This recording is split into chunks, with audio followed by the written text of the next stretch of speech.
afaka milaza ny tantaram-piainako mandra-parain'ny andro aminareo ny amin'ireo fotoana izay tokony mba niasako fa anazavazavatra telo aminareo fotsiny amin'izay ianareo mba afaka ny amantatra mba hahafanareo mahita toerana manokana eo fiainanareo amin'izao fotoana izao izay tena ilainareo famezana manokana mihitsy satria manome antoka anareo fa mananjavatra daholo ny olona ato amin'ity trano ity.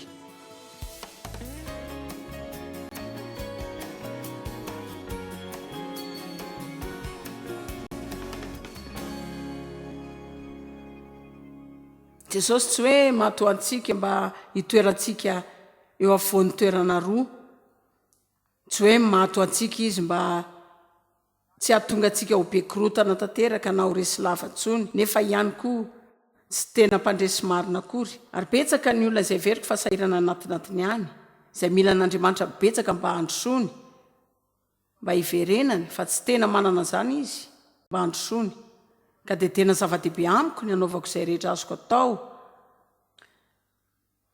ny amin'ny antso teo amin'ny fiainako mba hanampy ny olona ny amin'izay ilain'Andriamanitra azy ireo marina, mba hatanterahana izay tian'Andriamanitra ataon'izy ireo, ary mba hananana izay tian'Andriamanitra hananan'izy ireo. Tena tiantsika mihitsy ny hanana izay tian'Andriamanitra mba hananantsika, fa isika koa mila manao izay rehetra tiany mba hataontsika sy ny mba hahatonga antsika ho ilay iriny tanteraka. Ny tena marina aza dia tsy ilayntsika loatra ny mifantoka amin'ny hanana izay rehetra tiany mba hananantsika, satria izany dia efa vokatra avy amin'ny fanaovana izay tiany atao sy ny hoe ianao amin'izay iriny mba ho ianao.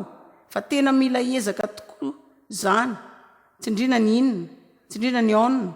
Misy zavatra toerinao, misy zavatra ioaranao, fa izany ezaka izany tsy zavatra ataon'olona ho anao, fa izany zavatra izany ianao ihany no manao azy. Ianao izao mandray fijoroana vavolombelon'olona ao amin'ny ezaka nataony manoloana ny fahasarotana teo amin'ny fiainany. Nareo zao maheno olona manana asa fanomponangeza, mahafinaritra sy mandeha androany izay miresaka mikasika ny ezaka taony aman-taonany, dia taony mafy, dia tao koa ny taonany tsy fahalalahana. Fa mampahery anareo zany fa rehefa tratran'izany dia tsy maintsy mangady lalina ny any anaty fanahiny ihany tsirairay, dia tazony mafy ny tanan'Andriamanitra, dia lazao hoe za tsy hialy zany, za tsy hijanona izany, anao ahy ho arak'izay ilainao ahy anao izay tianao ataoko ary anana izay tianao ananako afaka atao amenina ve zany? Tsy manome voninahitra an'Andriamanitra sika rehefa tsy mpandresy. Izany tsy midika fa tsy tena tian'Andriamanitra sika. Tiany sika atao vita foana eo aminao Kristy. Ka rehefa mahita fiainana efa niova ny olona, indrindraindrindra ohatr'ilay vehivavy nilaza tamin'ny tele vao aingana, izay fantatr'olona hoe ahoana izy taloha, karazam-piainana manahoana ny ainany taloha, dia hitan'ny olona ny karazana fiovana tanteraka izay tena miteny amin'ny olona mihitsy fa tena saripady ilay mbola tsy mandray an'i Kristy foana sika, nefa manomboka makany am-piangonana dia manao karazana fombafomba eo dia tsy miova mba hahazoana fandresena amin'ny fiainana. Ny famonjena ny tena zava-dehibe indrindra, fa ny fahamatorana, ny fitombona ao amin'Andriamanitra dia tena zava-dehibe koa. Rehefa voavonjy ianao, Andriamanitra manome tsika eo amin'ny tarihanao, fa rehefa mitombo ianao dia manisy tsika eo amin'ny endrik'Andriamanitra. Amen. Eny ary. Ka miezaka dia tika hoe manohitra ireo faneriterena aminao. Manan'izany daholo sika amin'ny fiainantsika, tsy ilaina akory mijery ireo karazany zavatra atrehan'ny olona atao amin'ity efitrano ity. Fa raha manana fotoana andehanana ato sika anaovana famakafakana dia tena mahagaga antsika mihitsy ireo zavatra sasany amin'ny olona ato amin'ity toerana ity, tahaka andreo namana rehetra mijery tele koa izay miatrika ady. Fa ny vaovao mahafaly dia ao Andriamanitra afaka mandresy sika fa tsy voatery mihitsoka na tsy tafavoaka amin'izany. Ka mila tsy voakorotany hoe mandalo ady isika. Matetika sika manontany olona manao ny ianao, salama tsara azy soran'Andriamanitra fa salama ianao. Fa tsy hoe taraika anoany any amin'izay toerana tsy hatafavoaka anao. Firy aminareo zao no mandalo ady amin'izao fotoana izao? Zany zaho, za koa raha tianareo fantatra ny marina. Ny manohitra sy ny miezaka ao anatin'ny ady dia tena fomba manan-danja izay tokony ho takantsika mihitsy. Hitanareo za mino ny herin'ny vavaka dia tiako ny mivavaka ao an'olona fa ho tsotra sy mahitsy milaza aminareo fa tsy mba ho afa-po amin'izay karazam-bavaka ilainao ianao amin'ny pasteranao, ny amin'ny namanao izay mahay mivavaka. Fa ianao koa dia mila manampy ezaka sy heriny amin'izany vavaka izany. Izay no dikan'izany. matetika mihitsy rehefa misy olona mivavaka ao anao ny ataon'andriamanitra dia manome hery vaovao anao meny fanapaha-kevitra vaovao ianao anao ny anjara tokony ataonao mpiara-miasa amin'andriamanitra sika manana ny anjarany izy dia tsika koa tiako foana milaza izao tsy afaka ataontsika ny anjarany fa izy koa tsy anao ny anjarantsika dia mila ianarantsika ny fomba fiasany fa tsara izany arahintsika ny manao izany dia ahazo fandresena amin'ny fiainantsika isika maniry fotsiny tsy mahavita ninoninona tsy mila taolam-paniriana isika fa mila taolan-damosina mila mitsangana isika mila lasa lehilahy sy vehivavin'andriamanitra arak'izay ilain'ny fanamasina tsy mila matahotra olana izany isika tsy mila matahotra fitsapana sy fanenjehana tsy mila matahotra fotoan-tsarotra izany tsy tokony ho kanosa izany isika raha mila miandry fotoana foiny amin'ny fisandratantsika ka mila fifehezan-tena misimisy kokoa izany ary mivavaka mba ny fanamasina ameno anareo amin'ity herinandro ity miaraka amin'ny fekevitra masina sy anao afo ao anatin'ny fananareo mba hahafantaranareo sy alalanareo mba hatakaranareo fa nafiriana ilana izany na manao hoana ny hamafa izany dia mbola ianao ihany ilay olona irian'andriamanitra ho ianao Amen.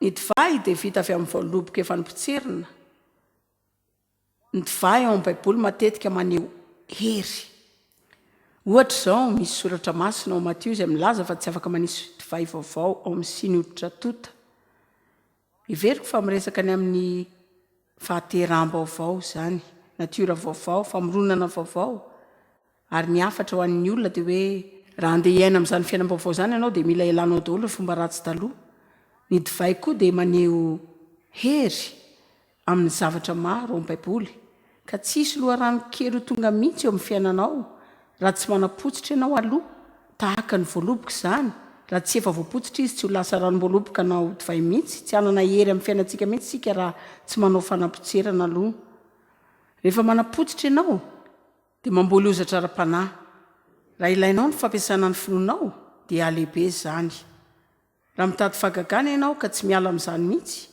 dia hanomboka hita ny fahatokian'andriamanitra amin'ny fiainanao ianao ka amin'ny manaraka rehefa mila indray ianao dia tsy hitady fanapotserana betsaka intsony ianao mba hinoana tahak'izay natao tany aloha-tany ka rehefa miresaka fanapotserana dia tsy miresaka fanapotserana mivantana za zany tsy miresaka fanaovana asa nofo izay manandrana manao izay hitrangan-javatra amin'ny herin'ny tenanao mivantana miresaka fanapotserana ara-panahy ao amin'andriamanitra izay fomba lalina ao anatinao ao anandratanao ny fanahinao asandratanao ilay saina ara-panahy kelinao izay entinao miatrika ny adinao miaraka amin'andriamanitra misy olona matotra avy azy izao efa voafenao ve ny sainao fa hiatrika ny adinao miaraka amin'andriamanitra tokoa ianao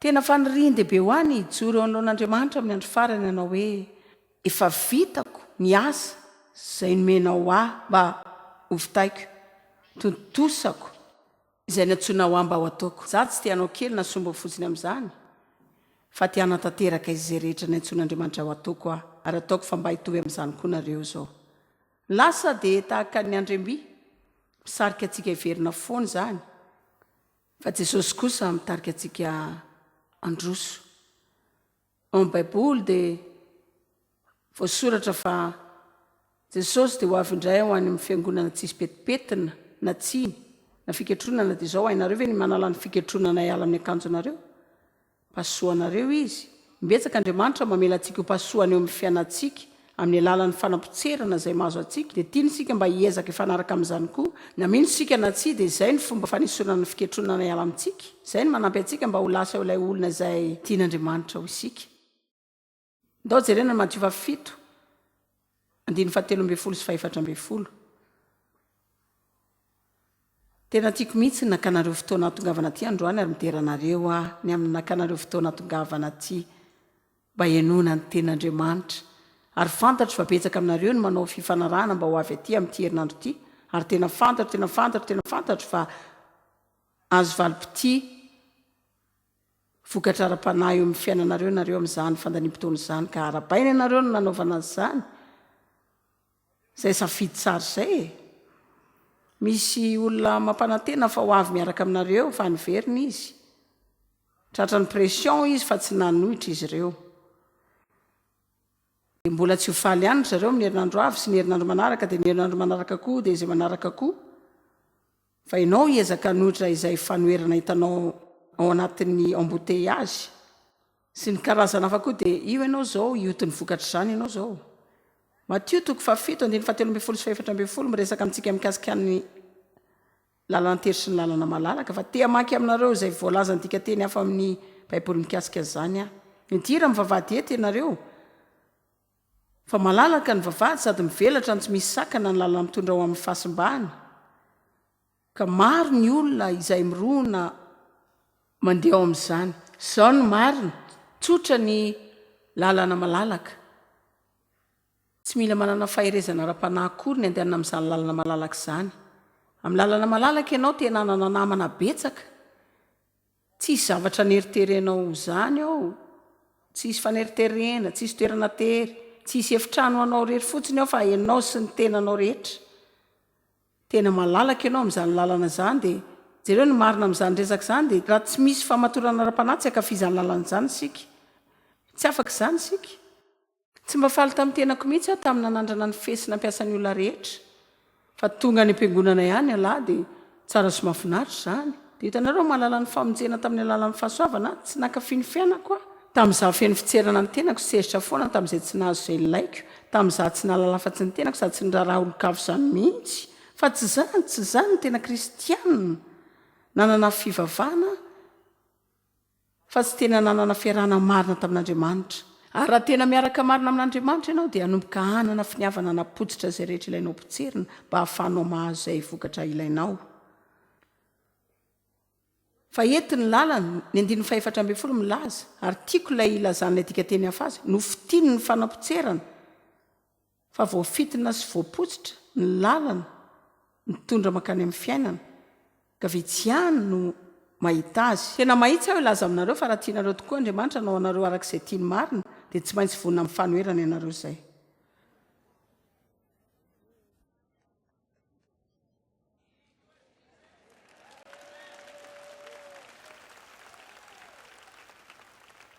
Fa mba fantatrareo fa izao tsy natao azo tsotra ny zavatra rehetra nareo fa voaositry ny fanamasina ho amin'ny zavatsarotra.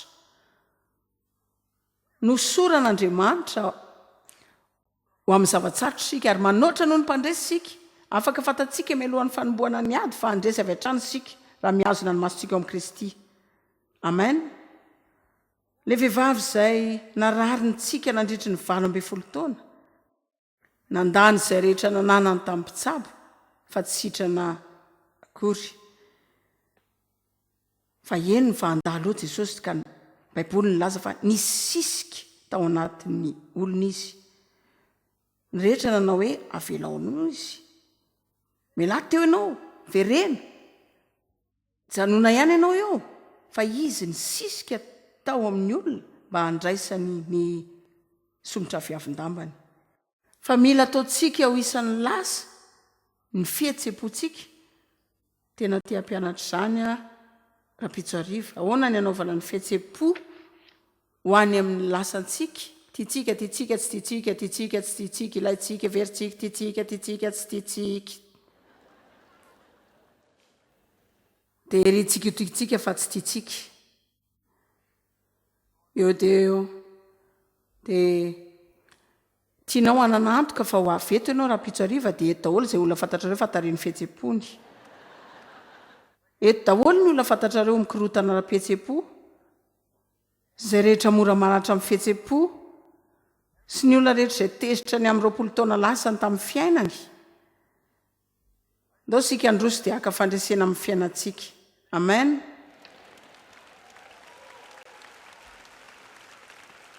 Misy zavatra betsaka tokony avelantsika ny lasa. Ny tsirairay avy amin'ireny mety ho lasa sombony karazany efatra mihitsy. Fa izaho manohitra ny fakam-panany amin'ny toriana azy rehetra eo ka ilaza fotsiny aminareo zavatra sasany amin'ny fiainana izay mila atao any amin'ny lasa. Fandavana.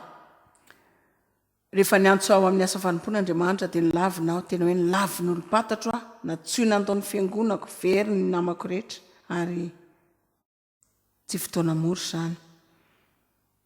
Tena mora angeny nandavana an'izany fotsiny, nandeha tamin'ny lalana malalaka.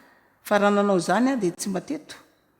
fahitanareo zao tsy tiako no tonga amin'ny farany fiainako dia hitodika ejery aho anao hoe mba takizay aho dia avy eo any misy afisy izay mety hitranga tsy te ho antitra miaraka amin'ny fanenenana fotsiny aho tiako fantatra fa nandeha tamin'ny finoana aho ary nanandrana izay ninoko fangatan'Andriamanitra mba ataoko hoe za sa sady mahery fo sy ny hoe mahavita ny tsara vitako aho tamin'ny fiainana sy ny fotoana izay nomen'Andriamanitra amen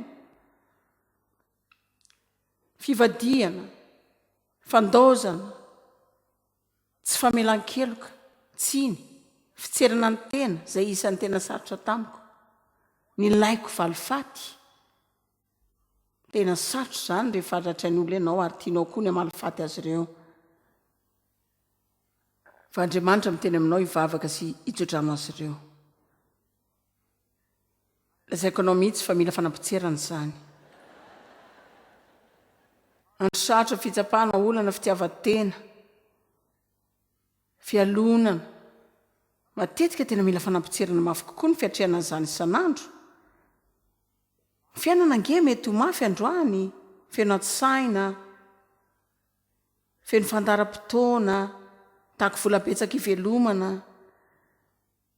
indraindray zany tena mafy mihitsy dia matetika koa isika tafiditra amin'ny fotoana izay ilaina antsika manapotsitra fotsiny manindry ny fandriana ny alan-daharana fahadisom-panantenana fakiviana fahadisoa-kevitra ny amin'ny olona fahadisom-panantenana ny amin'Andriamanitra fa mila miorina tsara isika ka tsy alan-daharana afaka mijoro hoe tao ary milaza ny tantaram-piainako mandra-paraina ny andro ny amin'ireo fotoana izay tokony mba nesako mba nazavazavatra telo aminareo fotsiny aho amin'izay ianareo mba ho afaka ny amatatra mba hahafahanareo mahita toerana manokana eo amin'ny fiainanareo amin'izao fotoana izao izay tena ilainareo famezana manokana mihitsy satria manome antoka anareo aho fa manan-javatra daholo nareo rehetrato ny rehetrato manan-javatra daholo na dia ao anatin'izay fotoana tena efa tsara mihitsy amin'ny fiainanao azy dia misy toerana any izay miasa manohitra anao misy toerana izay anaovan'Andriamanitra fanamby aminao hitombonao dia ilainao ny ezaka ataonao ka tsy alanao an-daharana mazava ho azy renareo ny fijoroako fahavolombelona angamba fa raha mijery ny programako rehetra nareo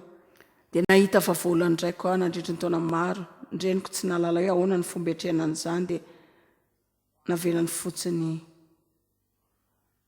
teo izany dia voaratra no ararotiny a navelandreniko aho nanana fahazazana tena sarotra ary noho izany rehetra izany dia nanana olana maro nanambady ny tovolahy izay niona tamiko voalohany aho fantatra fa tsy mbola tokony atao izany natahotra sao tsisy ola ho tiatsony za 20 taona izy kosa 20 fanambady izay fa dia 10 taona nofo ratsy izany ka tamin'ny hafaran'izany Maria izany dia nananjanakiray antsoina hoe Davida tao aorianany anadahako izay nantsonako hoe Davida ka rehefa tonga 9 volana izy dia niona tamin'ny Devy a dia ahoana manana planina ve Andriamanitra ka raha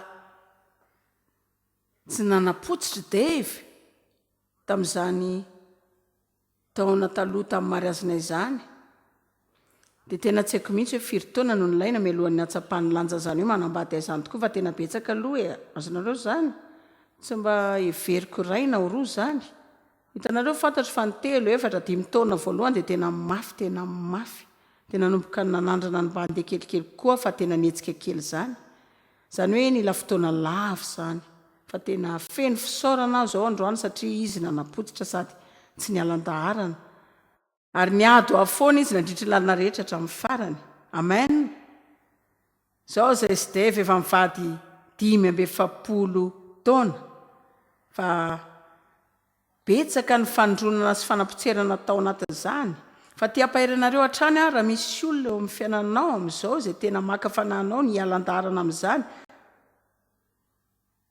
aza tonga dia miala satria izay no mety hampametimety anao indrindra anano antoka ny atongavanao eo amin'Andriamanitra anaovanao hoe Andriamanitra tianao ve ny lako raisinao ave raha nome lamosina ity olona ity ka hiala aminy za rehefa nanana olona ny asa ho ahy ataonany maro izay tena tiako fotsiny raha afaka ny lako ry zareo ohatra ny hoe melatany ianareo dia misy za any amin'ny afany sika nge tsy mitantana fitaizana zazaon'ny kristianiny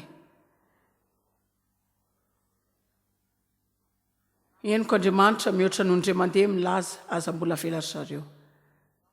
vela ry zareo ka dia nipitserinay izany ary natrehana ny olana ka sasany amin'izy ireo dia lasa amin'ireo mpitarika mahay aminay tsy azonao an-tsaina mihitsy izay afaka ataon'Andriamanitra amin'ny olo-kafa raha miara-mitoetra amin'ny fotsiny ianao ka mitoy ohatra tsara ho an'izy ireo mandritra ny fotoana lava. Hitanareo zao samy teo ampiasain'Andriamanitra sika fa zany tokoa ve? Zany hoe mila asa fanompona tokoa ve sika? Maro ny angatantsika Andriamanitra ny eo antsika ny asa fanompontsika sy ny hoe inona no antsontsika dia teo ampiasain'Andriamanitra sika dia hitarika olona amin'ny Kristy sika fa tsy tena ho akaiky ny mpanoty sika. Tsy te anakaiky olona tsy mahafinaritra zany akory sika. Tsy tena tiatsika loatra ny fampitakosina amin'ny olona izay tsy mampahatsiaro antsika olona tsara sy mideraderantsika foana. Ary mila takatsika zany amin'ny maha-kristianina dia mila manao fanamafisana kely sika dia maka hery ara-panahy ka milaza hoe za hiatrika ny adiko rehetra miaraka amin'Andriamanitra. Za tsy eto ampifalifaly tena rery. Andriamanitra hitanareo ary izy hikarakaranareo fa ho avy koa ny fotoana izay nananao fandrinana tsy filaminana ihany koa. Hoy dia ve ny sasany tamin'ireo taona tany aloha tamin'ny mariazinay dia nivoaka an'izy dia mipetraka fotsiny ao anaty fiara. Tomany fa izy nalala fa Andriamanitra tsy mitady azy andao ahy. Tsy fantatra hoe inona nazo ahy. Tsy tena nitoetra araka ny sitrapoko loatra zany fa za voaratra olona naratra. Ary zany ila olona izay tsy mitory fotsiny ny filazantsarako fa izay tena miaina marina ny filazantsara eo anoloko. Amen. Afaka ampiasainareo zany fampaherezana kely zany. Sasany aminareo zao diso fanantenana satria verinareo fa ho avy eto nareo androany dia zany mianareo fialatsiny mba hialanao amin'ny olana misy ianao zao. Dia hitanareo misy fotoana izay tsy ahafahanao manamboatra ninino zany. Tsy azo amboarina dia izao ny sarabaty tamin'izaho 12 taona. Trangan-javatra tsy afaka namboarina zany. Za nanambady laza tena mpangalatra, mpahamon'olona izay tsy nety ny asa. Tsy izy afa-tsy olana dia nitady izay ialana tamin'izany olona zany aho. Fa misy fotoana rehefa mila manapaka fisaikazana izay ianao, misy fotoana tena mila miala amin'ny fankatiavanao ianao dia mitsoaka mora fotsiny sika. Firy aminareo zao no miomboka-hevitra amiko ny amin'izany androany fa mitsoaka mora fotsiny sika. Inona no tranga rehefa manomboka manao izay rehetra tsara ho an'ny olo-kafa sika? Tena marina zany aza mitsoaka tsy ho eto foana akory androany. Fa hitanareo inona mitranga raha milaza fotsiny sika hoe hitanao Andriamanitra tsy tianao izay tsara indrindra amiko aho. Marina everintsika ange zao tsy tianao izay tsara indrindra amiko aho Andriamanitra. Za tianao te mba ho ampiasainao aho ka tianao izay tianao ataoko aho ary tianao izay tsara indrindra ho an'ny olo-kafa koa aho. Hitanareo tsy tena tsara loatra ho anao sy ho an'ny olo-kafa ny tsy fanajana, fanararotana, ny kapoka sy ny zavatra ohatr'izany fa ny antony betsaka mampiala antsika amin'ny fankatiavantsika dia satria fotsiny sika tsy mahazo aina. Ilay olona miaraka amintsika tsy manao izay mahafinaritra antsika na mba manandratra antsika, tsy manao izay mahafaly antsika izy, tsy mampifaly antsony mihitsy ianao. Ajanony ny fanomezana andraikitra ny olo-kafa ny hafalianao dia ampifalio ny tenanao.